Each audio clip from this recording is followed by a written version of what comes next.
This panel is about international prices, and it's being moderated by Mr. Ronald Peters, who is the executive director of the Coffee Institute of Costa Rica, Coffee Institute of Costa Rica, ICAFE. So, Mr. Peters, you have the floor. Muchas gracias.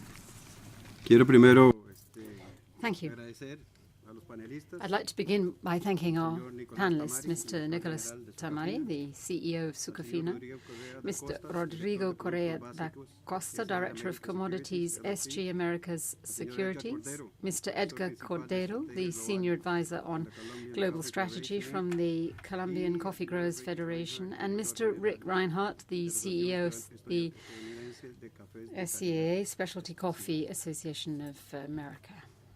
Creo que todos podemos coincidir sobre quién es el I más think vulnerable we de la can all agree on who is the most vulnerable in the coffee production chain. The fullest especiales en la oferta mundial son ínfimos los sense casos from donde el café commodities desarrollado right the way no se through, vea valorado and económicamente there are many cases where coffee growers are not economically valued existen given the market and contracts. There are around 25 estos productores thousand growers, most of them small, in the world, and cambio climático there's climate change, economic risk, and exchange rates which have an impact on their production. So there's no doubt that it's been a controversial subject here, whether they receive a fair price, the price they're paid.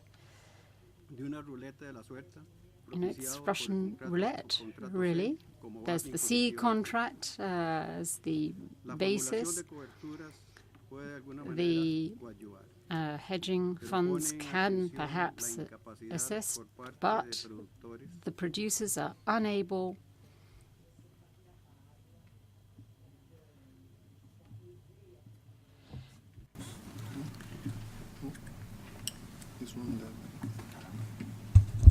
Sorry, can all the panelists hear? Is the interpretation coming through? La formulación de coberturas puede de alguna manera coadyuvar, pero So, ponen as I was saying, capacidad por parte de at productores the same time, producers on the whole are unable completar un contrato. to complete a contract, fill out a contract, and they need to be able to understand these financial tools. De diferentes fuentes We've got comments from a number of sources to help us and help the panelists as we think about this.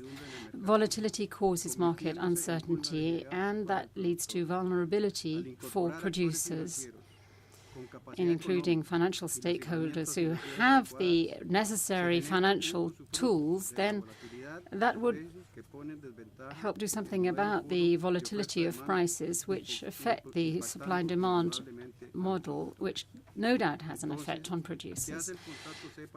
What does the C contract do in order to guarantee the authenticity of the price or price discovery, whether that supply should come from the seller or the demand from the buyer? That's the most basic concept. The coffee market can be governed by somebody who understands logarithms, but they may not be aware of the impact that this can cause. So the sustainability we want, is that available with this model? Sustainability is a fashionable word, but the trend is for industry to seek to develop this awareness in the consumer, but it does not acknowledge through fair remuneration the financial risk which is borne by the producers. I tried to keep this simple. Answers might range from the effect of the futures market, but that is not really going to help with with cash flows, which will ultimately benefit the farmer. So, having said that, perhaps we could now hand over to Mr. Tamari and ask for his comments on the matter before.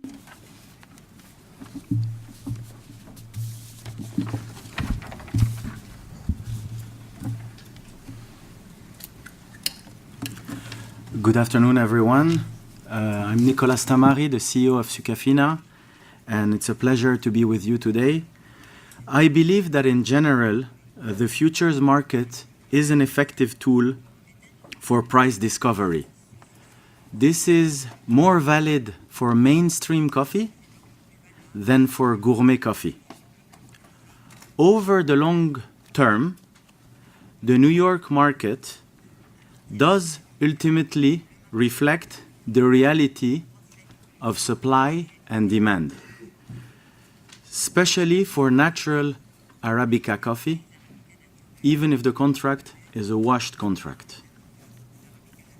However, in the short and the medium term, there are price dislocations compared to fundamental that are due to speculation or climatic events. In particular, the increasing amount of money in the hands of system hedge funds are causing greater exaggeration to the upside and the downside. I am watching the clock to make sure I respect the time. In terms, this has granted more importance to technical analysis rather than fundamental analysis on our market. It's very important when talking about prices and sustainability of prices, one needs to specifically be precise on the type of coffee we're talking about. It's hard to make a generality because the cost of producing coffee is not the same everywhere. I sincerely hope that down the road, all the coffees will be grown in a sustainable way,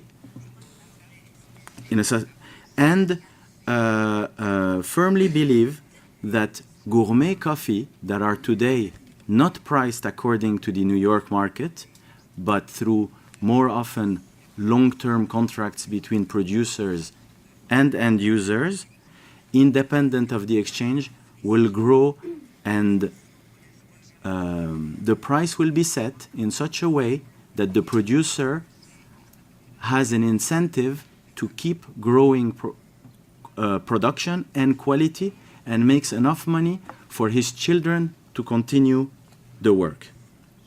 Thank you. Muchas gracias. Señor Rodrigo Correa. Thank you. Well, can I now turn to Rodrigo Correa da Costa? Thank you very much. Once again, to be part of this conference. I'm Rodrigo Costa. I work with SG. I have a background in the physical coffee. When I started in 1994 in Brazil for some time, and I've been in the US for 16 years, dealing primarily in the financial side of the industry, providing hedging tools, providing financing into the chain in general. And in regards to the theme that we have here today, just to respond very directly when it asks, does the New York market reflect the fundamental movements in supply and demand that affect most coffee growers? I think it does. I think it is an effective way of price protection. I think there are differences that we have seen this morning on the panels in terms of origins. There are differences in terms of qualities. There are differences a lot in terms of timing for the market to respond to the fundamentals. But the fundamentals do exist. And I think, as Nicolas said, at the end, it will reflect what happens in the fundamentals. Not necessarily for one particular origin, but certainly for the overall market. And that includes stocks in consuming countries, in origins, the transit, the stocks in transit, and of course the consumption and the production numbers. And then in the second part that says price volatility comes in big part from financial speculation. Is that true or not? It is true. I think the big funds, if you want, or speculators, that could be any of us, with a cup of money from several people, in the timing that we enter or we exit the market, we can create volatility. And maybe the volatility is not as good as for everybody, but that's what provokes the interest from these entities to be in the market and take the risks, the price risks that the industry, the roasters, and the origins or the producers are not willing to take. So they are a fundamental part of the market, even if we like or we don't. But just in general terms, just to be a little bit more interesting, I think, is like imagining that the roasters in general, they want to buy in theory, which is not true, the cheapest possible price, and the origins they want to sell the highest possible. So they would never meet at the same point if you didn't have the funds, speculators, or these agents that are willing to take the risks, and they just do it because there is a price volatility which they try to capture and make money, which they make less of the time. Actually, they lose more money than they make, but when they make, they tend to make more than they lose. So we're going to go towards more discussion, I think, later. Thank you very much. Gracias. Señor Edgar Cordero. Thank you very much. We'll turn now to Mr. Edgar Cordero. Cordero, Colombian Coffee Federation, wholly owned subsidiary of the National Federation of Coffee Growers of Colombia. The seed contract is a financial instrument. It's only part of the coffee market. The coffee market is 25 million producers and hundreds of millions of consumers. And the chain has all the roasters and all the stores and the steamship companies and everybody else in the middle, and everybody is in business to make money. The seed contract reflects a portion of the perception of supply and demand by certain players. Not everybody is a player. If you look at the CFTC, COTs, the commitment of traders, you'll see that the total number of players in the futures market is about 400 companies only out of the millions of people involved in the coffee business. Therefore, when you're talking about how is the price developed, it depends on the supply and the demand, or the perception of that supply and demand. And the market is, period. It's like the weather. You open the curtains, and right then, it's either cloudy or shiny or rainy or whatever. And the one thing you know, it's going to change. Same thing with the market. When we were told in Economics 101 that markets find equilibrium, they lied to you. There is no such thing as equilibrium. It is always in flux. And given the fact that Frederick Hayek and Milton Friedman have given us supply-side economics, we live in a trickle-down economy in coffee. And as we've discovered over these last 30 years, it is definitely just a trickle. Part of the chain is making a lot of money, and the ones on the bottom, the producers, are not. So what we're talking about here is basically old-time Marxist theory of income redistribution. How do we get money go from one end of the chain to the other end? Thank you. Gracias, Edgar. Señor Rick Reinhardt. Thank you very much, Edgar. And Mr. Rick Reinhardt, please. Thank you. It's a pleasure to be here. This is a set of provocative statements. I think you just got told that the market works and we don't know what's wrong with you. And I fundamentally don't disagree with that, but I would point out a couple of things. That futures markets for commodities have from their inception had three basic purposes, and they've evolved over time to fulfill them in different ways. But initially they were set up to facilitate price discovery, to provide a vehicle for risk management, and in the case of our market, to provide a terminal marketplace function, a buyer or seller of last resort. And the C market has failed in 2 out of 3 of those, very dramatically failed, as we saw in 2011, as a terminal marketplace. No coffee was being tendered to the exchange, and it would have been almost impossible to buy a fresh lot of coffee out of the exchange at that time. Certainly, I think the general feeling in the room would be that it's failed as a price discovery mechanism, and it's succeeded admirably as a risk management tool. Unfortunately, it's not a risk management tool that benefits just the coffee industry. It's a risk management tool that benefits people who have money that they need to protect. And this is where the disconnect in price discovery stems from in my mind. As Nicholas noted, this is not the underlying contract of the New York Sea is washed Arabica coffee in a small selection of tenderable growths. But the reality is the market is no longer tracking that commodity. It's tracking the actual commodities that are in play, which are in fact natural Arabicas, to a lesser degree Robustas, and the US dollar in its various manifestations in the exchange.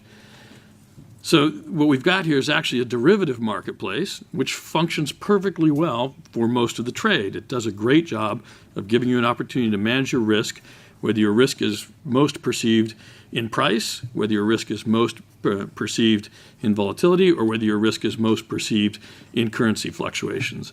This market does a fantastic job of addressing those risks if you've got enough money to participate in a meaningful way. So a couple of things come into play here. Farmers in general don't have enough money to participate in a meaningful way.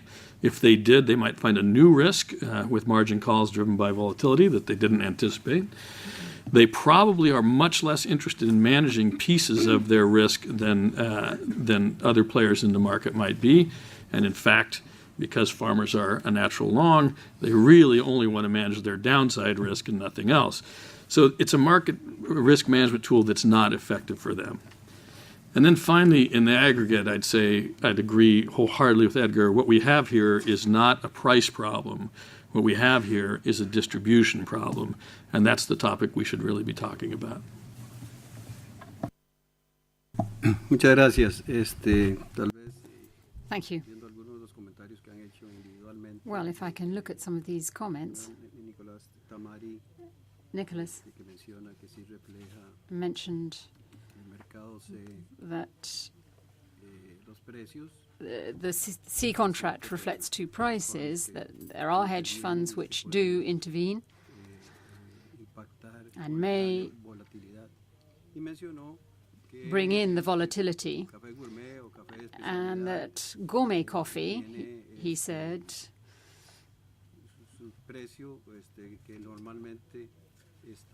has a price which may be disconnected from the C contract. In reality, there are a lot, but most of them don't have an impact on the market. Most of them are differentials, which this is on the C market, which produce the same volatility. So the question is really, how can we encourage more high-quality coffees, which are required on many markets, to get that price which can reassure the farmer?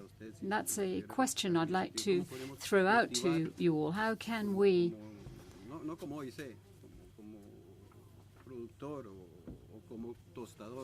as the roaster or the farmer be encouraged in this way for those who are in the trade?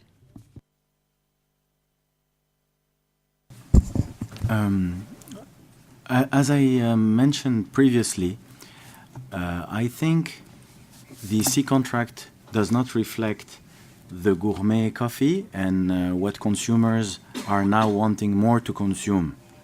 The C market reflects more natural Arabica, and I think the best way is, I'm coming back to the point that was raised by Rick and Edgar, which is the distribution problem, not the price problem. And I think we need to find new ways of pricing the gourmet coffee to growers in a different way, not correlated to the exchange. And we should work it backwards, meaning that a price of coffee in Europe, America, or Asia costs 100, and build backwards a price that is sustainable for a grower for the next 1, 2, 3 years. And I think there's more and more roasters, high-end roasters, who are thinking that way. And it really requires a change of mind and a new state of mind, rather than thinking, how can I buy the cheapest? It's more about how can I guarantee that in 3, 5, and 10 years, the producer will keep producing and grow his production of the high quality. So I think we have to work it backwards, and it's directly the grower with the help of the trade and the end user to do it together. Muchas gracias. Thank you much, Rodrigo. You said that the market reflects reality and also fluctuations. Regarding the problem of sustainability, economic sustainability of your producer, how can we, looking at the gourmet coffees, we have to find a mechanism to achieve this economic sustainability for the producer? Is there a mechanism, or there are options, puts, or whatever? You spoke about the purchaser. How could the producer be facilitated in this way? Could you develop this a bit more, please? Thank you.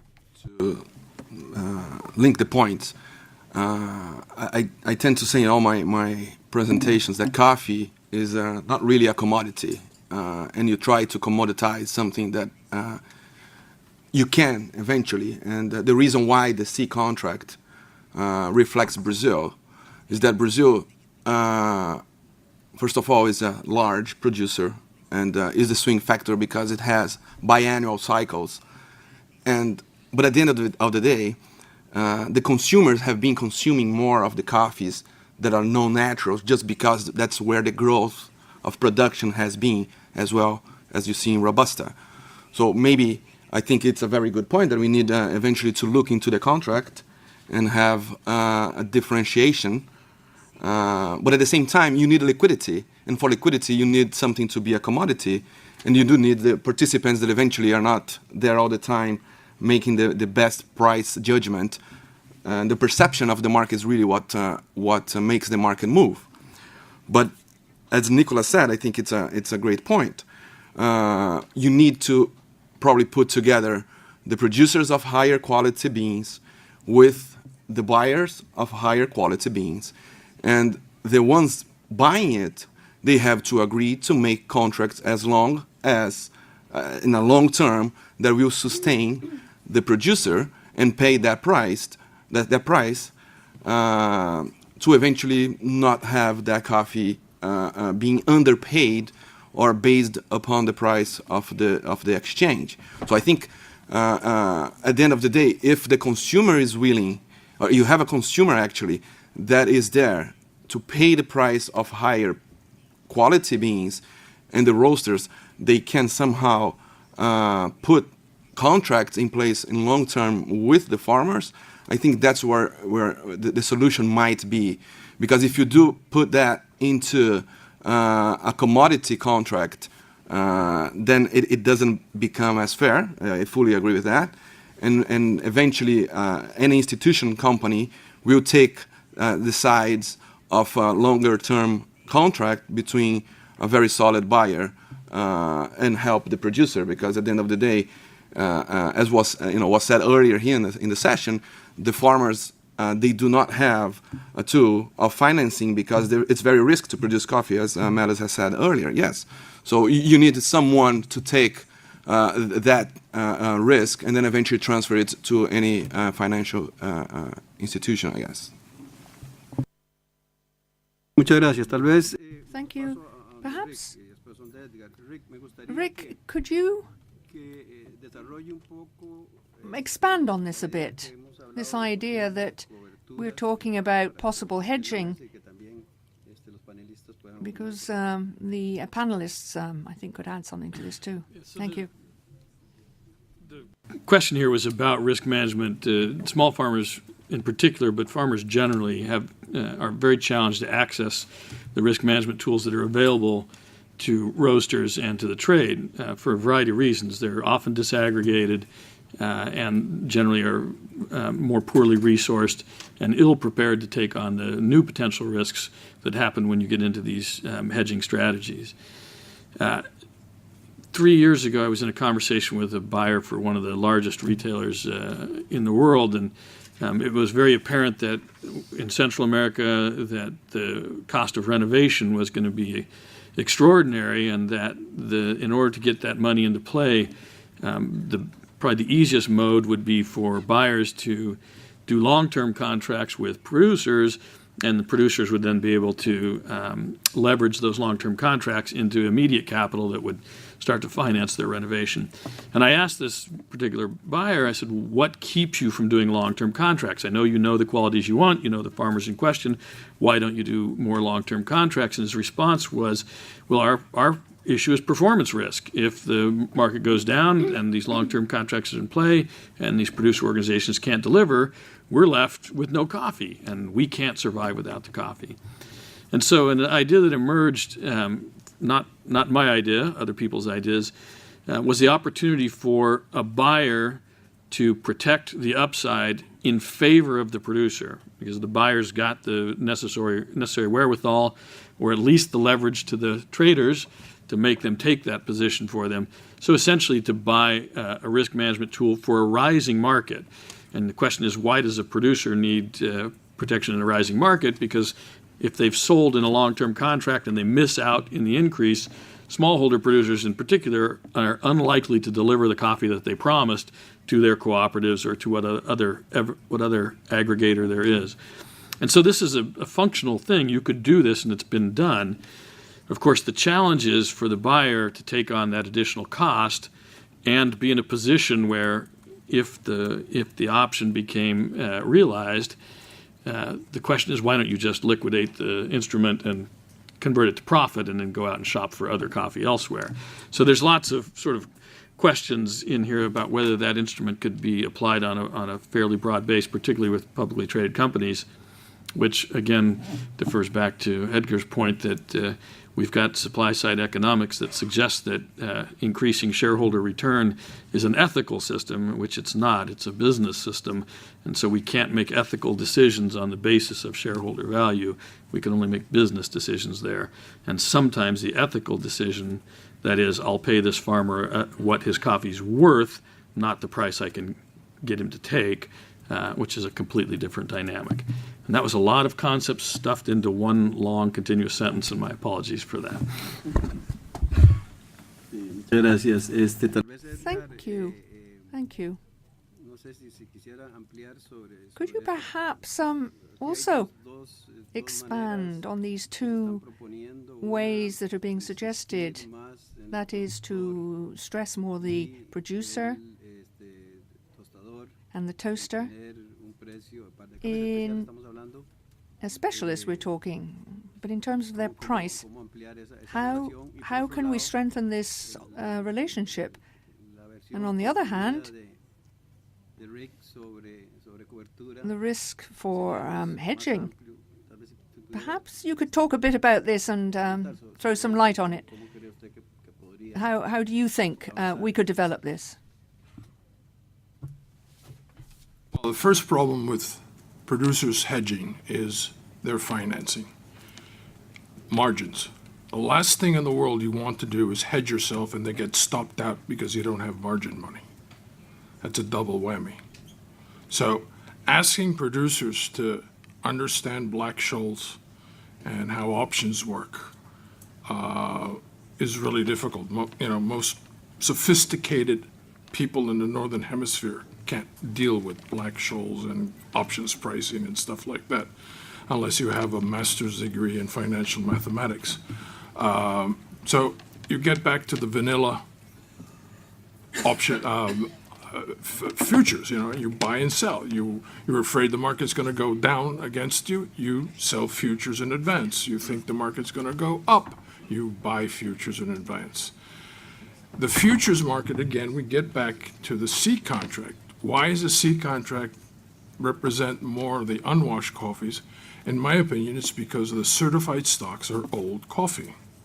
Now, as most of us know, nothing in the world right now, no washed Arabicas are trading at deliverable parity.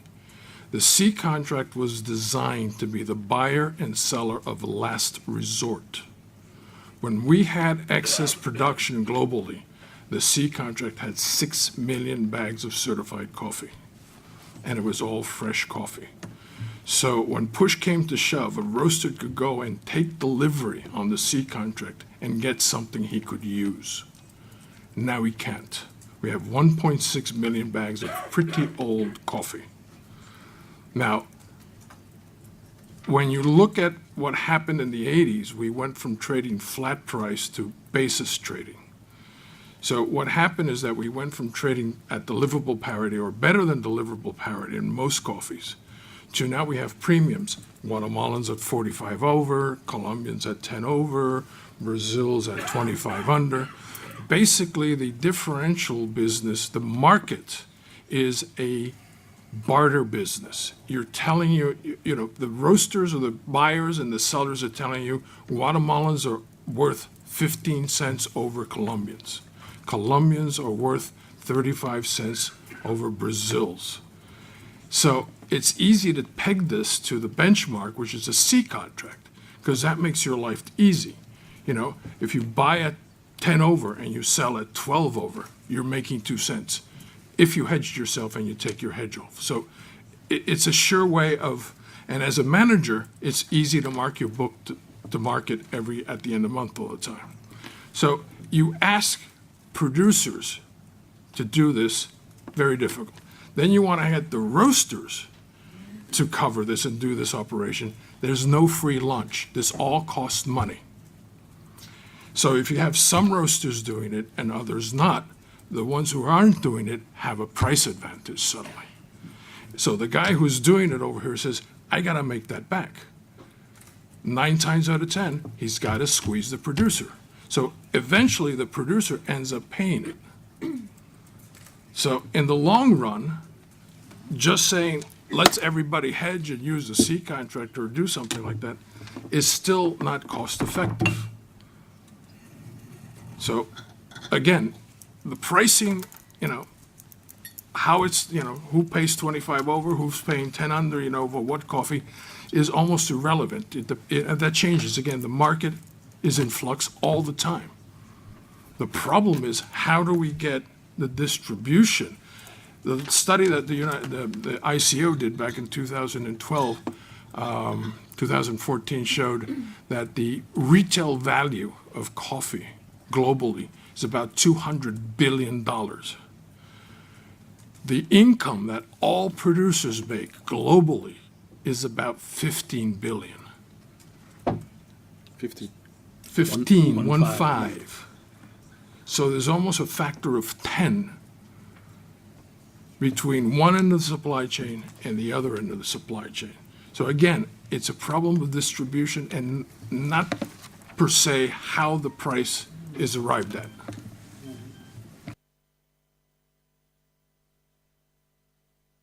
Muchas gracias. Thank you. Muy claro, Edgar, en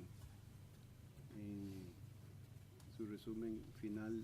All right, arriving at the final summary, Hay que buscar un we have to find a mechanism, como aquí en las presentaciones, because we can hear from the presentations, we're looking to de más café the need 2030, for more coffee by 2030, donde quizás and perhaps 1 or 2 countries maybe are profitable,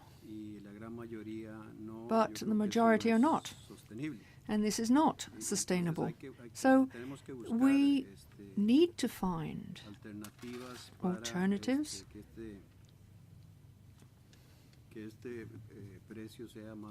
so that prices rise and bring better returns to the producer. Of course, this is this question of productivity. It's a key issue in most of the producing countries where the profits are not high enough. And certainly the governments and respective institutions who are in charge of this in these countries are working on this, but all this work and effort needs to be offset by co-responsibility, so that the burden doesn't fall entirely on the producer, or in my country, in most cases, they don't have the resources. And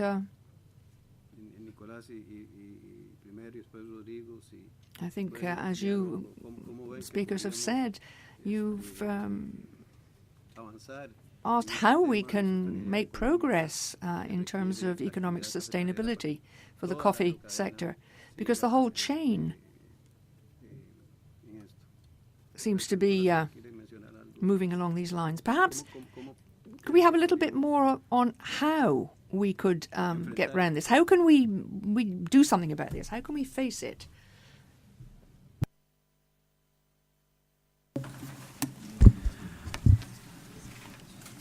I would really like to have the solution, because if we had the solution, the producers would be much happier, and the end user, us, the consumers, would be even happier because we would have enough high-quality coffee. I think the point that was raised today about distribution rather than the outright price of coffee is crucial. I find it very strange that this morning I paid for an espresso here close by about $4 to $5, while a coffee grower in East Africa, to have his medical insurance, which he cannot afford in a country like, for example, Burundi, costs $5 per year for basic medical insurance, and he cannot afford it. So me as a consumer, I pay $5 my espresso that I take maybe 2 minutes to drink, and this represents 1 year of medical insurance for a coffee grower in Burundi, which he cannot afford paying. So there we really have a problem. And as I mentioned a couple of minutes earlier, we have to work backwards.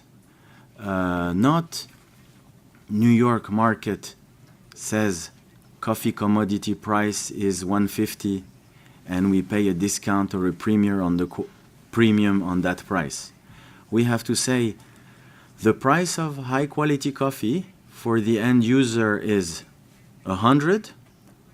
It costs so much to prepare, so much to roast, so much to bring it, so much to finance it, etc., and work backwards and make sure that a percentage of the finished product goes to the grower,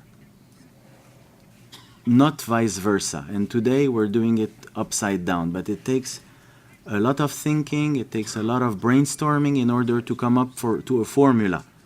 But what I refer to is really about specialty coffee, because it will not work for mainstream coffee, because in mainstream coffee you have an efficient market that I call the New York market that prices it correctly.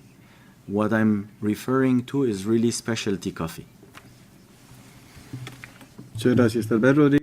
Thank you, Rodrigo. Thank you for that input.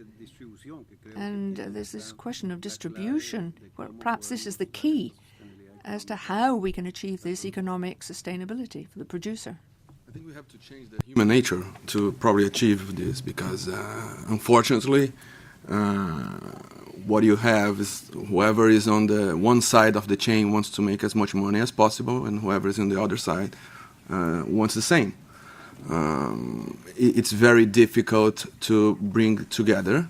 I think it's would be fantastic if you could have someone to do this price discovery of saying I'm paying $5, so the cost is this, then I'm passing to the producer a certain amount, a fixed percentage. I think that would be very, very, very good. I just don't know how exactly you can do it when you have the human nature of one trying to make more money than the other. I mean, it is really a difficult equation. I do think that more and more the markets are recognizing quality. I think the same thing that you're seeing, and you saw in coffee before, but you're seeing like in beers, the craft beers. You have the little shops, coffee shops. That more and more you can have one person involved. So I can open my own shop, let's say, and then I'm gonna be sourcing coffee from Burundi or from Kenya or from another country, which I call specialty, and it is a specialty which I can identify and show my consumer where the bean is coming from, and I'm charging him $7, for instance, and I have a long-term contract with that specific grower because it has a specialty component on that. More and more you can kind of bring together. If that grows, eventually you're going to have someone in the middle to kind of finance and promote more and more. But in reality, it's like with our own money. I think the financial industry or the banks, they are sometimes seen, and I'm not defending my institution per se, but as someone that is there to make money, yes, I think everyone is there to make money, but they need some sort of protection for the shareholders at the end of the day. So you need some sort of market where you can discharge this risk and you still can have a predictable outcome, even though you can have some performance risk. So it's really difficult to come up with the one solution. I think the consumer market will tell you more and more that they're willing to pay such prices, and then you're going to have this, I would say, these small shops probably making more long-term contracts with someone that will have to perform no matter what happens. Because there is also the problem on the producer side of the equation. We saw that in Brazil, we see that everywhere. So prices are very good right now, trading at 150, let's say. If I can make in my own currency 600, whatever currency I'm trading, if it's Brazil, let's say, if it's 600 reais, prices are very good. They're paying for the cost of production. But if the market trades tomorrow at 800, I say, oh my goodness, I lost 200 reais. I could sell a lot better. So you know what? I'm going to deliver a bad quality because I'm going to have a rejection and then I'm going to sell elsewhere. So that creates also the situation of having a long-term contract. So why do they do that? Because of the human nature again. He wants to make more money. It's not how much you are making or how much you left on the table that it feels like someone is making more money than you. So it's not an easy solution. I think the more the markets are getting into a point where the consumers are recognizing the quality, they can recognize the social effect of it, the more you're going to have this happening. And I'm very optimistic. I think in the very long term, we're gonna see it more and more. But there will be also an influence if the consumer says that he's not willing to pay that, and eventually he's only using coffee to paint his milk, where he cannot recognize the quality of the coffee. Why doesn't he pay like $1 for the coffee that is just nearby here, and the other $4 he's going to spend to do something else? I mean, it's more like a consumer kind of behavior eventually that is going to go back and reward the ones that are doing their job very nicely on high-grown coffee, quality coffee. Gracias. Human behavior, efectivamente, los que están involucrados en la cadena, pues quieren maximizar. Yes, it's a question of the chain. We need to maximize. However, all certification, and in my introduction, I said that after all this work that's been done internationally to please the consumer, for the consumer must be aware of the situation that's going on for the producer in the producer countries.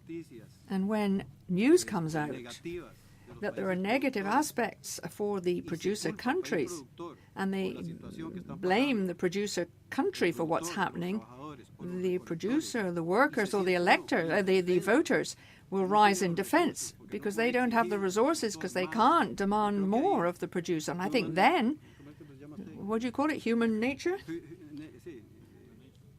Human nature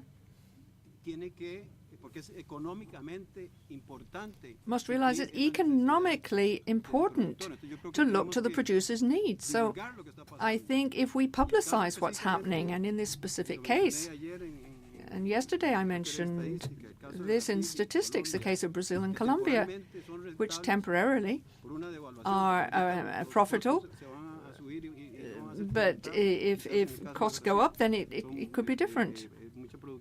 No, there's a lot of productivity in Brazil, but I think we have to get this across. We have to transmit all these problems, indicate what the producer countries and the producers have to face to remain on the farm, because this is a serious problem. This will have a major impact if we don't resolve it. And I think what we have to face is how we handle the business. I know we don't have a short-term solution. I think I would conclude by thanking you, first of all, because it's been very interesting to have this brief summary, at least. But thank you very much indeed for this. Thank you very much. Thank you to the moderator and the panelists. This has been a very interesting topic because it covers a lot and it reflects basically the market problems and different positions. It's a reflection of the market, and if it's only the market, then that's the end of it. But we are facing certain coffees where prices are attached because of their intrinsic quality and doesn't driven by the market. But another aspect is question of prices and what prices are being paid and what is being driven by the market. But it's not evenly distributed.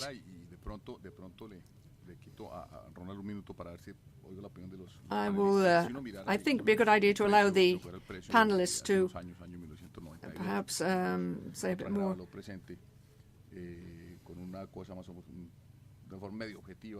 I think some years ago there were views of what would happen, and I think we have to take this into account.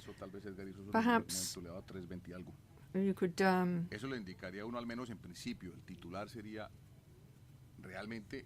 give us more idea of this, but certainly the producers are becoming poorer by the day, and their production costs are far higher than what they're getting by way of price. So how do we handle this? Because it's true that the chain principle is being undermined. But in the second part, what is positive, we want to see that it's fairly evenly distributed, this welfare across the board. But that's not what's happening. Not everybody is happy with the situation. So I think if we look at the market, what mechanisms? I'm asking again a question, Nicola perhaps and Rodrigo, and for Edgar as well. What mechanisms are we going to use to help distribution? If it's not just prices, then what distribution? I don't know that we have a solution, but we could do with some more answers, perhaps. If the consumer world is going to grow so quickly by 2020 or 2030, then we have to meet demand. How? When? And how are we going to base the price of coffee? And this is a question that the whole chain must be concerned with. Obviously, it's positive for productivity, but perhaps, Nicola, I think in the first part you said something about this, and Rodrigo, maybe you could say a bit more, please. You want to start? Please, age before experience, please. Regarding the prices originally that he was talking about, I looked quickly. In 1982, September 1982, the ICO negotiated the 1983 quota agreement. It was decided that the band of prices would be between 120 and 140. If you take the U.S. Bureau of Labor CPI and extend that to 2016, that band is equivalent to $3.50 today. So that's the big difference. What used to be 120, 140 is now should be $3.50. And we're down at 150. So the prices stayed, in real terms. The second part, which was the distribution, pre-competitive cooperation, which is a term that's being used a lot nowadays. A lot of the roasters are using it too, some of the major roasters, because they realize that their future depends on the coffee producers. So they realize there's a problem with the distribution in the chain, with the income distribution in the chain, and they have to figure out how to get some of that money back. But again, there's no free lunch. Some roasters can't do it, while others do it, and then there's it's not competitive. So one thing I learned just last Friday from somebody in the cocoa business is that Ghana and Cote d'Ivoire and basically 75% of chocolate consumers have agreed to a sustainability premium. So this is a kind of agreement, pre-competitive agreement, where these manufacturers, these confectionery manufacturers, have agreed that they will pay an extra premium on top of anything else that they negotiate later on during the year. Premium, quality premiums, and discount. On top of that, they will pay a sustainability premium that is supposed to go back to the producer. That's one method that is new to me. I'm not exactly sure exactly how it functions. Another one, obviously, would be quotas. Agreements between sellers and buyers about how to limit the amount of this available coffee so that the price rises for everybody. Raising tides float all boats. The fisheries, international fisheries, have a quota system, which seems very interesting. It's all divided. The quotas are actually given to the individual boat owners. Those quotas are tradable. So the boat owner can either go out and fish, or he can sell his quota to a larger conglomerate. It prevents overfishing. It prevents fishing of species that are not commercial. It's a very interesting little thing that maybe the coffee business would like to look at as a pre-competitive,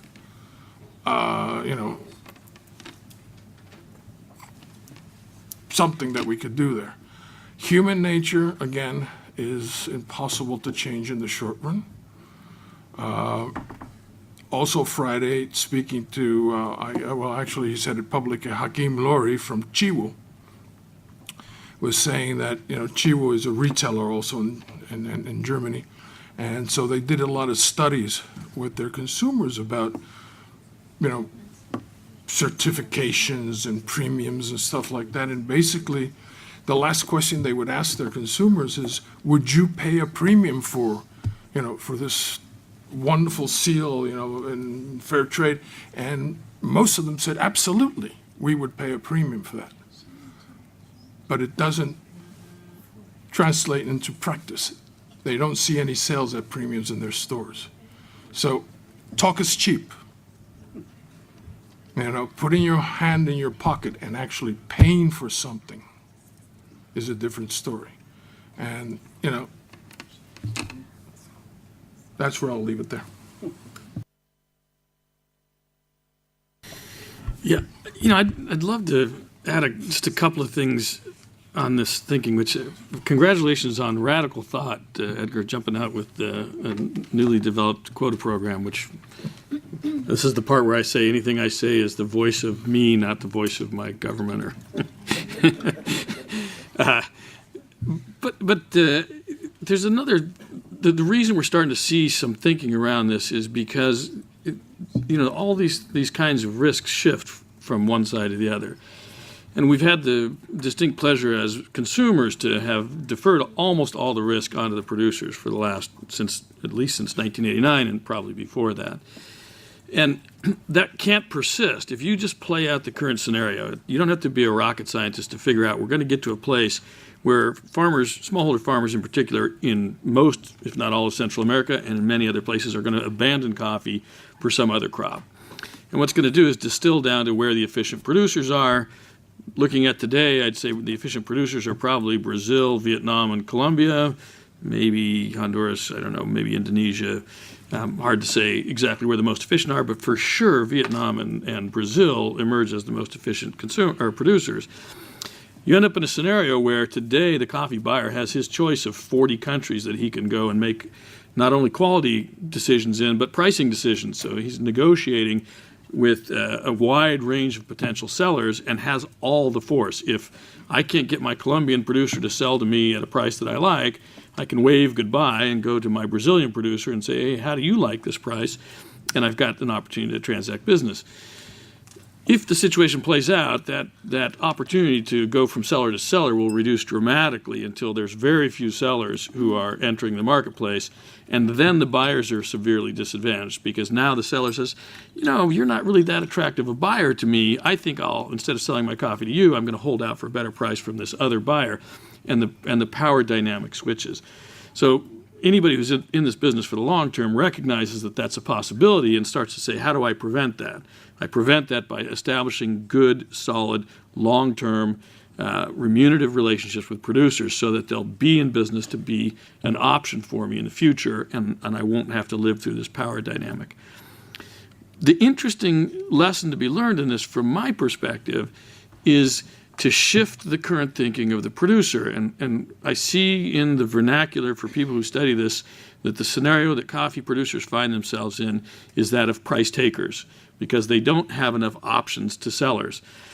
In fact, producers don't generally access the market very effectively. Buyers access the production side much more effectively than producers access the markets. And so the key to reaching equilibrium, rather than having a pendulum swing where the power divests from the consumer into the producer in some future state, we need to reach a point where producers have good market access. So the things that we're talking about, how do you change this sort of pernicious equation that has resulted in lousy distribution, is to actively find ways to get producers access to the broadest possible number of buyers so that they're not price takers, so that they're having a conversation about the relationship between price and value. And if you're looking for something to do as an individual, as a trade association, as a parastatal entity or a producer's representative, that would be my first and most avid pursuit, would be to maximize the linkage between the seller, the producer, and the vast number of potential buyers.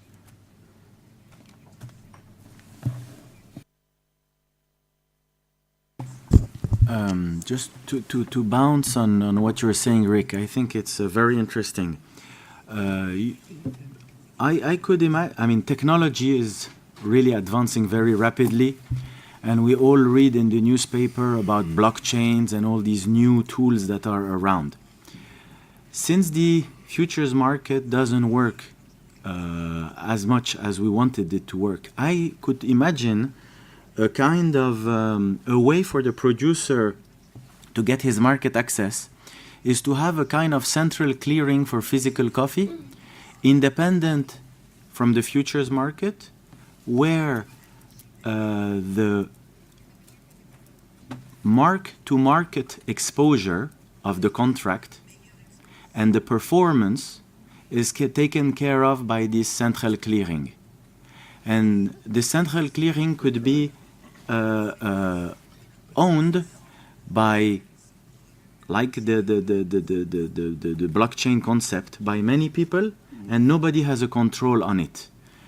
Through this kind of, let's say, new modern way of thinking, you could be in a situation where you improve the access to the producer and you give the ability for some of the end users to have a direct contact with the growers and neutralizing the main risk, which is the performance risk and the mark-to-market. So this is kind of really a new way of thinking, but this could be one of the ideas. The last thing I want to mention is we're saying today that at 150, 60 cents, the price of New York is low. And historically, it should be more like at 350. While I agree with that, in dollar terms, it's low, let's remember that some producing countries have had severe devaluations, and today the price of the grower in the non-dollarized economy, where there has been a devaluation, is not so bad. So I think what's important for me here is to say technology should also has gone in coffee producing, and we saw that the cost of production around, in the last 20 years has gone down thanks to technology, but this has to continue. We see some countries that have started mechanized harvesting because of the labor constraints, and I think this is something that has to keep growing, because today we're complaining that there's labor constraint and the cost is too high. But in a couple of years, it won't be a question of cost. There just simply will not be the labor there. So we need technology to also go and help the growers. Gracias. Tal vez, Rodrigo, para concluir y en base By way of inclusion, then?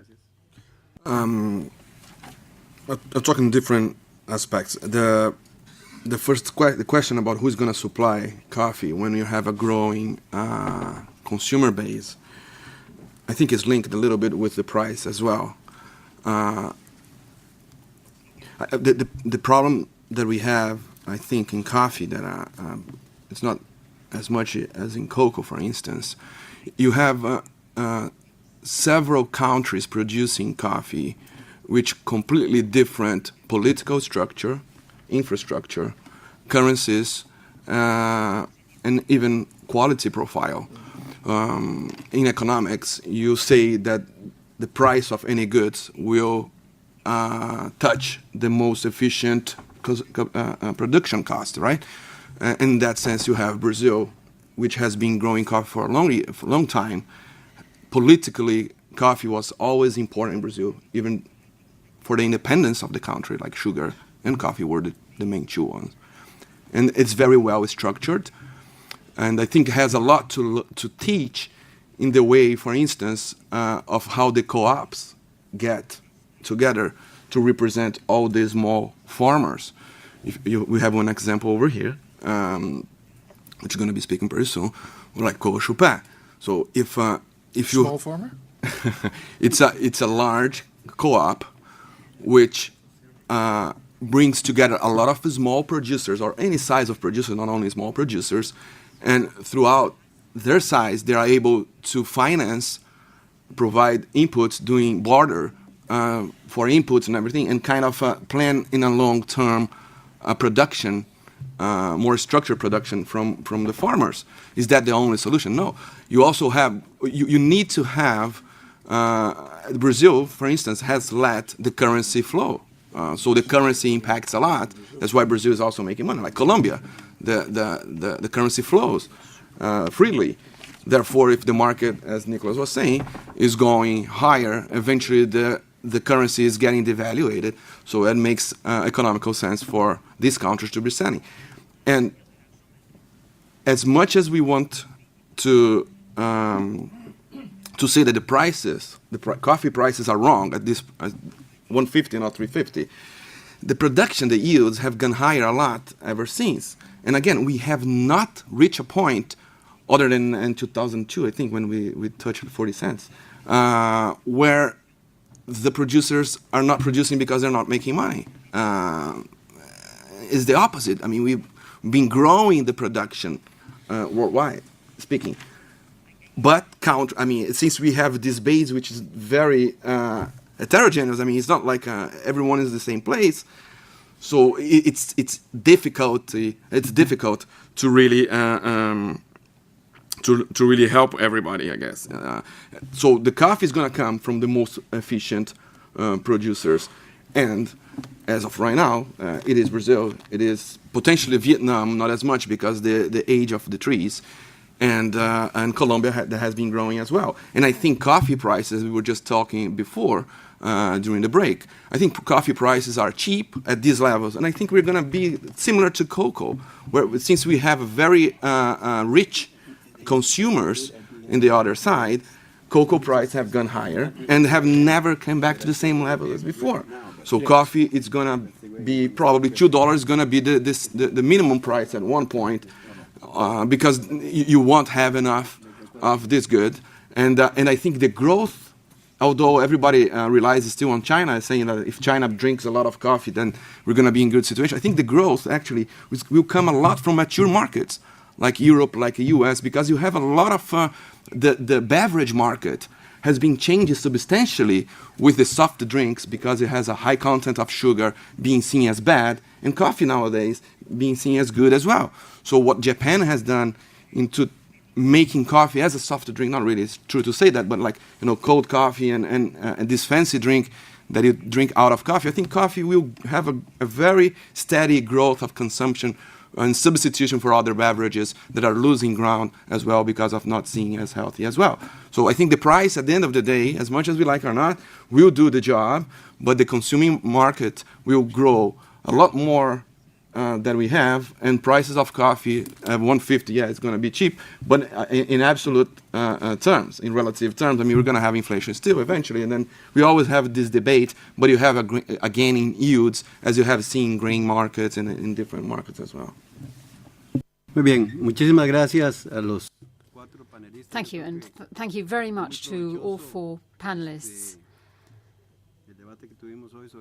I think we've had an excellent discussion today, and of course we could go on at length, but I think we have to move on, and I'd suggest to our chairman that we could do this again in order to see whether we can reach any conclusion. So thank you all very much indeed.